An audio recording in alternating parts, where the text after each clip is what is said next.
আসসালামু আলাইকুম রহমতুল্লাহ।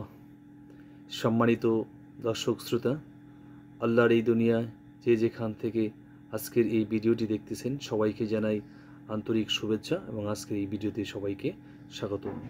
কেমন আছেন সবাই? আশা করছি মহান আল্লাহ তাআলার অশেষ রহমতে সবাই ভালো আছেন। আলহামদুলিল্লাহ। চলুন তাহলে আজকের ভিডিওটি শুরু করি। তো আজকের এই ভিডিওটি হচ্ছে, আমি যে বিষয়টি আজকে তুলে ধরবো সেটা হচ্ছে একটা হাদিসের বরাত থেকে। সেটা হচ্ছে এক বাগানের একটা মালিকের ঘটনা। তো এই ঘটনা আমি তুলে ধরছি আপনাদের সামনে। তো হযরত আবু হুরায়রা রাদিয়াল্লাহু আনহু এর বরাতে একটি হাদিসের বর্ণনা থেকে আসছে। তিনি মহানবী সাল্লাল্লাহু আলাইহি সাল্লামের কাছে এই ঘটনাটি শুনেছিলেন। একদিন এক লোক কোনো এক মরুভূমির দিয়ে যাচ্ছিলেন।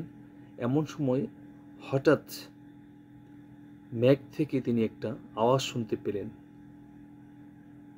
কণ্ঠটি বলছে, সে আওয়াজটি শুনতে পেলেন যে, অমুকের বাগানে পানি দাও। তারপর মেঘখণ্ডটি সরে যেতে শুরু করলো। ওই জমিতে এরপর বৃষ্টি হলো। বৃষ্টিতে ওখানকার একটি নালা পানিতে পূর্ণ হয়ে গেল। বাগানের মালিক সেদিকে যাওয়ার সময় দেখতে পেলেন যে একজন লোক কোদাল দিয়ে সেই পানি বাগানের দিকে ছড়িয়ে দিচ্ছেন। বাগানের মালিক দেখে লোকটিকে বললেন, হে আল্লাহর বান্দা, তোমার নাম কি? বাগানের মালিক তার নামটা বললেন। এই নামে, যে নামটা তিনি বলেছেন, ওই লোকটি ওই মেঘের কাছ থেকে সেই নামটাই শুনতে পেয়েছিলেন। তো মালিক তাকে জিজ্ঞেস করলেন, হে আল্লাহর বান্দা, তুমি আমার নাম কেন জানতে চাইলে? তুমি আমার নাম কেন জিজ্ঞেস করলে? তো ওই লোকটি বলল, যে মেঘ থেকে এই পানি ঝরেছে তার মধ্য থেকে আমি একটি আওয়াজ শুনতে পেয়েছিলাম। আওয়াজটি তোমার নামে বলছে, তুমি যে নাম বলেছ সেই নামে বলছে, অমুকের বাগানে পানি দাও। তো লোকটি আরও বললেন যে, তুমি এই বাগান নিয়ে কি করো? তুমি এই বাগান নিয়ে কি করো? তো মালিক বললেন, তুমি জিজ্ঞেস করছো বলে আমি বলছি। প্রথমে আমি এই বাগানের ফসলের একটা কি করি, হিসাব করি। হিসাব করে একে আমি 3টা ভাগে ভাগ করি।